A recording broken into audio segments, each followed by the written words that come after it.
ईश्वरी एक बड़े जमींदार का लड़का था और मैं गरीब क्लर्क था जिसके पास मेहनत मजूरी के सिवा और कोई जायदाद न थी। हम दोनों में परस्पर बहसें होती रहती थीं। मैं जमींदारी की बुराई करता, उन्हें हिंसक पशु और खून चूसने वाली जोंक और वृक्षों की चोटी पर फूलने वाला बंझा कहता। वह जमींदारों का पक्ष लेता, पर स्वभावत उसका पहलू कुछ कमजोर होता था क्योंकि उसके पास जमींदारों के अनुकूल कोई दलील न थी।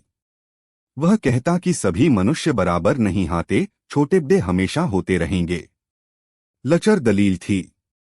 किसी मानुषीय या नैतिक नियम से इस व्यवस्था का औचित्य सिद्ध करना कठिन था। मैं इस वाद विवाद की गर्मी गर्मी में अक्सर तेज हो जाता और लगने वाली बात कह जाता, लेकिन ईश्वरी हार कर भी मुस्कराता रहता था। मैंने उसे कभी गर्म होते नहीं देखा। शायद इसका कारण यह था कि वह अपने पक्ष की कमजोरी समझता था। नौकरों से वह सीधे मुंह बात नहीं करता था। अमीरों में जो एक बेदर्दी और उद्दंडता होती है, इसमें उसे भी प्रचुर भाग मिला था। नौकर ने बिस्तर लगाने में जरा भी देर की, दूध जरूरत से ज्यादा गर्म या ठंडा हुआ, साइकिल अच्छी तरह साफ नहीं हुई तो वह आपे से बाहर हो जाता। सुस्ती या बदतमीजी उसे जरा भी बर्दाश्त न थी, पर दोस्तों से और विशेषकर मुझसे उसका व्यवहार सौहार्द और नम्रता से भरा हुआ होता था। शायद उसकी जगह मैं होता तो मुझसे भी वही कठोरताएं पैदा हो जाती जो उसमें थीं, क्योंकि मेरा लोक प्रेम सिद्धांतों पर नहीं, निजी दशाओं पर टिका हुआ था। लेकिन वह मेरी जगह होकर भी शायद अमीर ही रहता, क्योंकि वह प्रकृति से ही विलासी और ऐश्वर्यप्रिय था। अब की दशहरे की छुट्टियों में मैंने निश्चय किया कि घर न जाऊंगा। मेरे पास किराए के लिए रुपए न थे और न घर वालों को तकलीफ देना चाहता था। मैं जानता हूँ वे मुझे जो कुछ देते हैं वह उनकी हैसियत से बहुत ज्यादा है। उसके साथ ही परीक्षा का ख्याल था। अभी बहुत कुछ पढ़ना है। बोर्डिंग हाउस में भूत की तरह अकेले पड़े रहने को भी जीना चाहता था। इसलिए जब ईश्वरी ने मुझे अपने घर का न्योता दिया तो मैं बिना आग्रह के राजी हो गया। ईश्वरी के साथ परीक्षा की तैयारी खूब हो जाएगी। वह अमीर होकर भी मेहनती और जहीन है। उसने उसके साथ ही कहा, लेकिन भाई एक बात का ख्याल रखना, वहां अगर जमींदारों की निंदा की तो मुआमिला बिगड़ जाएगा और मेरे घर वालों को बुरा लगेगा।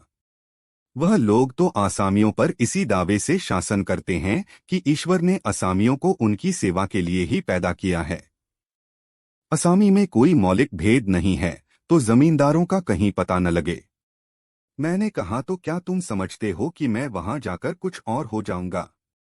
हाँ, मैं तो यही समझता हूँ। तुम गलत समझते हो। ईश्वरी ने इसका कोई जवाब न दिया। कदाचित उसने इस मामले को मरे विवेक पर छोड़ दिया। और बहुत अच्छा किया। अगर वह अपनी बात पर अड़ता तो मैं भी जिद पकड़ लेता। सेकंड क्लास तो क्या, मैंने कभी इंटर क्लास में भी सफर न किया था। अब की सेकंड क्लास में सफर का सौभाग्य प्राइज हुआ। गाड़ी तो 9 बजे रात को आती थी, पर यात्रा के हर्ष में हम शाम को स्टेशन जा पहुंचे। कुछ देर इधर उधर सैर करने के बाद रिफ्रेशमेंट रूम में जाकर हम लोगों ने भोजन किया। मेरी वेशभूषा और रंगढंग से पारखी खानसामों को यह पहचानने में देर न लगी कि मालिक कौन है और पिछलगू कौन, लेकिन न जाने क्यों मुझे उनकी गुस्ताखी बुरी लग रही थी। पैसे ईश्वरी की जेब से गए। शायद मेरे पिता को जो वेतन मिलता है उससे ज्यादा इन खानसामों को इनाम इकराम में मिल जाता हो। एक अठन्नी तो चलते समय ईश्वरी ही ने दी। फिर भी मैं उन सबों से उसी तत्परता और विनय की अपेक्षा करता था जिससे वे ईश्वरी की सेवा कर रहे थे। क्यों ईश्वरी के हुक्म पर सबके सब दौड़ते हैं, लेकिन मैं कोई चीज मांगता हूं तो उतना उत्साह नहीं दिखाते। मुझे भोजन में कुछ स्वाद न मिला। यह भेद मेरे ध्यान को संपूर्ण रूप से अपनी ओर खींचे हुए था। गाड़ी आई, हम दोनों सवार हुए। खानसामों ने ईश्वरी को सलाम किया। मेरी ओर देखा भी नहीं। ईश्वरी ने कहा, कितने तमीजदार हैं ये सब। एक हमारे नौकर हैं कि कोई काम करने का ढंग नहीं। मैंने खट्टे मन से कहा, इसी तरह अगर तुम अपने नौकरों को भी 8 आने रोज इनाम दिया करो तो शायद इनसे ज्यादा तमीजदार हो जाएं। तो क्या तुम समझते हो यह सब केवल इनाम के लालच से इतना अदब करते हैं? जी नहीं, कदापित नहीं। तमीज और अदब तो इनके रक्त में मिल गया है। गाड़ी चली। डाक थी। प्रयास से चली तो प्रतापगढ़ जाकर रुकी। एक आदमी ने हमारा कमरा खोला। मैं तुरंत चिल्ला उठा, दूसरा दर्जा है, सेकंड क्लास है। उस मुसाफिर ने डिब्बे के अंदर आकर मेरी ओर एक विचित्र उपेक्षा की दृष्टि से देखकर कहा, जी हाँ, सेवक इतना समझता है, और बीच वाले बर्थडे पर बैठ गया। मुझे कितनी लज्जा आई, कह नहीं सकता। भोर होते होते हम लोग मुरादाबाद पहुंचे। स्टेशन पर कई आदमी हमारा स्वागत करने के लिए खड़े थे। 5 बेगारों ने हमारा लगेज उठाया। दोनों भद्र पुरुष पीछे पीछे चले। एक मुसलमान था रियासत अली, दूसरा ब्राह्मण था रामहरख। दोनों ने मेरी ओर परिचित नेत्रों से देखा, मानो कह रहे हैं, तुम कौवे होकर हंस के साथ कैसे? रियासत अली ने ईश्वरी से पूछा, यह बाबू साहब क्या आपके साथ पढ़ते हैं? ईश्वरी ने जवाब दिया, हाँ, साथ पढ़ते भी हैं और साथ रहते भी हैं। यूं कहिए कि आप ही की बदौलत मैं इलाहाबाद पड़ा हुआ हूं, नहीं कब का लखनऊ चला आया होता। अब की मैं इन्हें घसीट लाया। इनके घर से कई तार आ चुके थे, मगर मैंने इनकारी जवाब दिलवा दिए। आखिरी तार तो अर्जेंट था, जिसकी फीस 4 आने प्रति शब्द है, पर यहां से उनका भी जवाब इनकारी ही था। दोनों सज्जनों ने मेरी ओर चकित नेत्रों से देखा। आतंकित हो जाने की चेष्टा करते जान पड़े। रियासत अली ने अर्धशंका के स्वर में कहा, लेकिन आप बड़े सादे लिबास में रहते हैं। ईश्वरी ने शंका निवारण की, महात्मा गांधी के भक्त हैं साहब। खद्दर के सिवा कुछ पहने ही नहीं। पुराने सारे कपड़े जला डाले। यूं कहा कि राजा हैं। 2.5 लाख सालाना की रियासत है, पर आपकी सूरत देखो तो मालूम होता है, अभी अनाथालय से पकड़कर आए हैं। रामहरख बोले, अमीरों का ऐसा स्वभाव बहुत कम देखने में आता है। कोई भौंक ही नहीं सकता। रियासत अली ने समर्थन किया, आपने महाराजा चौंगली को देखा होता तो दौंतों तले उंगली दबाते। एक गाढ़े की मिर्जई और चमरौंधे जूते पहने बाजारों में घूमा करते थे। सुनते हैं, एक बार बेगार में पकड़े गए थे और उन्हीं ने 10 लाख से कॉलेज खोल दिया। मैं मन में कटा जा रहा था, पर न जाने क्या बात थी कि यह सफेद झूठ उस वक्त मुझे हास्यास्पद न जान पड़ा। उसके प्रत्येक वाक्य के साथ मानो मैं उस कल्पित वैभव के समीपतर आता जाता था। मैं शहसवार नहीं हूं। हाँ, लड़कपन में कई बार लद्दू घोड़ों पर सवार हुआ हूं। यहां देखा तो 2 कलौरास घोड़े हमारे लिए तैयार खड़े थे। मेरी तो जान ही निकल गई। सवार तो हुआ, पर बोटियां कौंप रही थीं। मैंने चेहरे पर शिकन न पड़ने दिया। घोड़े को ईश्वरी के पीछे डाल दिया। खैरियत यह हुई कि ईश्वरी ने घोड़े को तेज न किया, वरना शायद मैं हाथ पांव तुड़वाकर लौटता। संभव है ईश्वरी ने समझ लिया हो कि यह कितने पानी में है। ईश्वरी का घर क्या था, किला था। इमामबाड़े का सा फाटक, द्वार पर पहरेदार टहलता हुआ, नौकरों का कोई हिसाब नहीं, एक हाथी बंधा हुआ। ईश्वरी ने अपने पिता, चाचा, ताऊ आदि सबसे मेरा परिचय कराया, और उसी अतिशयोक्ति के साथ। ऐसी हवा बौंधी एक कुछ न पूछिए। नौकर चाकर ही नहीं, घर के लोग भी मेरा सम्मान करने लगे। देहात के जमींदार, लाखों का मुनाफा, मगर पुलिस कांस्टेबल को अफसर समझने वाले। कई महाशय तो मुझे हुजूर हुजूर कहने लगे। जब जरा एकांत हुआ तो मैंने ईश्वरी से कहा, तुम बड़े शैतान हो यार, मेरी मिट्टी क्यों पलीद कर रहे हो? ईश्वरी ने दृढ़ मुस्कान के साथ कहा, इन गधों के सामने यही चाल जरूरी थी, वरना सीधे मुंह बोलते भी नहीं। जरा देर के बाद नाई हमारे पांव दबाने आया। कुंवर लोग स्टेशन से आए हैं, थक गए होंगे। ईश्वरी ने मेरी ओर इशारा करके कहा, पहले कुंवर साहब के पांव दबा। मैं चारपाई पर लेटा हुआ था। मेरे जीवन में ऐसा शायद ही कभी हुआ हो कि किसी ने मेरे पांव दबाए हों। मैं इसे अमीरों के चोचले, रईसों का गधापन और बड़े आदमियों की मुटमर्दी और जाने क्या क्या कहकर ईश्वरी का परिहास किया करता, और आज मैं पोतरों का रईस बनने का स्वांग भर रहा था। इतने में 10 बज गए। पुरानी सभ्यता के लोग थे। नई रोशनी अभी केवल पहाड़ की चोटी तक पहुंच पाई थी। अंदर से भोजन का बुलावा आया। हम स्नान करने चले। मैं हमेशा अपनी धोती खुद छांट लिया करता हूं, मगर यहाँ मैंने ईश्वरी की ही भांति अपनी धोती भी छोड़ दी। अपने हाथों अपनी धोती छांटते शर्म आ रही थी। अंदर भोजन करने चले। हॉस्टल में जूते पहले मेज पर जा डटते थे। यहाँ पाँव धोना आवश्यक था। कहार पानी लिए खड़ा था।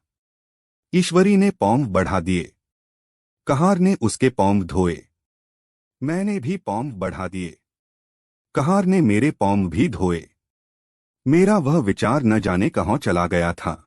सोचा था वहाँ देहात में एकाग्र होकर खूब पढ़ेंगे, पर यहाँ सारा दिन सैर-सपाटे में कट जाता था। कहीं नदी में बजरे पर सैर कर रहे हैं, कहीं मछलियों या चिड़ियों का शिकार खेल रहे हैं, कहीं पहलवानों की कुश्ती देख रहे हैं, कहीं शतरंज पर जमे हैं। ईश्वरी खूब अंडे मंगवाता और कमरे में स्टोव पर आमलेट बनते। नौकरों का एक जत्था हमेशा घेरे रहता। अपने हाथ पांव हिलाने की कोई जरूरत नहीं, केवल जबान हिला देना काफी है। नहाने बैठो तो आदमी नहलाने को हाजिर, लेटो तो आदमी पंखा झलने को खड़े। महात्मा गांधी का कुंवर चेला मशहूर था। भीतर से बाहर तक मेरी धाक थी।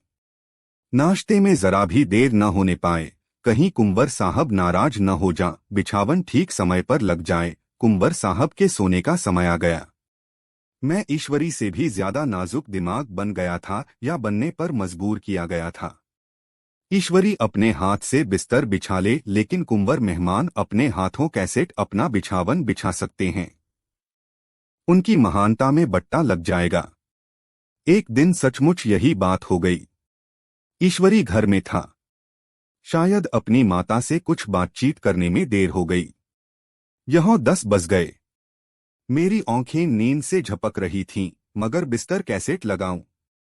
कुंवर जो ठहरा। कोई 11:30 बजे महरा आया। बड़ा मुंह लगा नौकर था।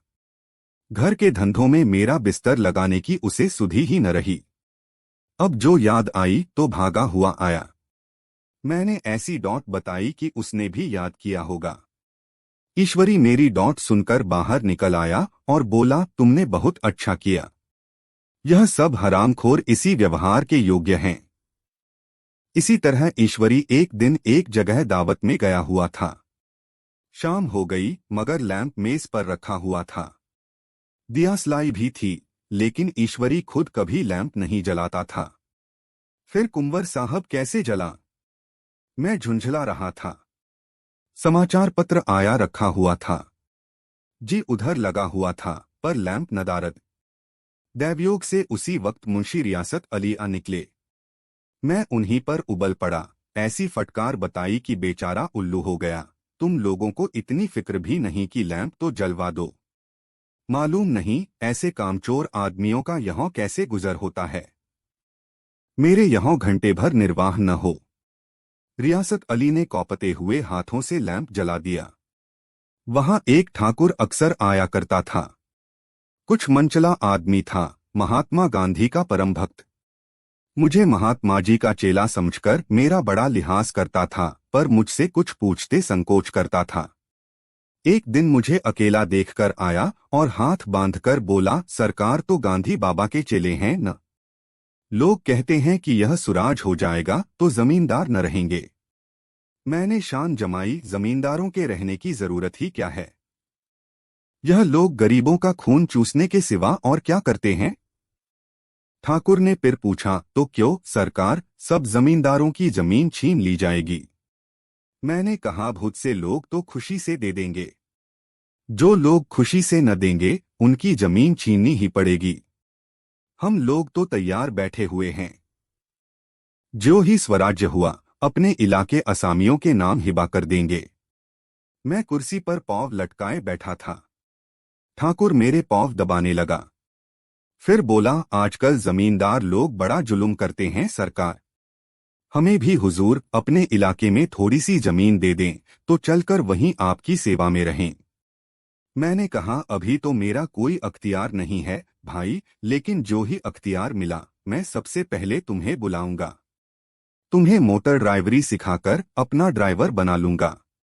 सुना, उस दिन ठाकुर ने खूब भंग पी और अपनी स्त्री को खूब पीटा और गांव महाजन से लड़ने पर तैयार हो गया।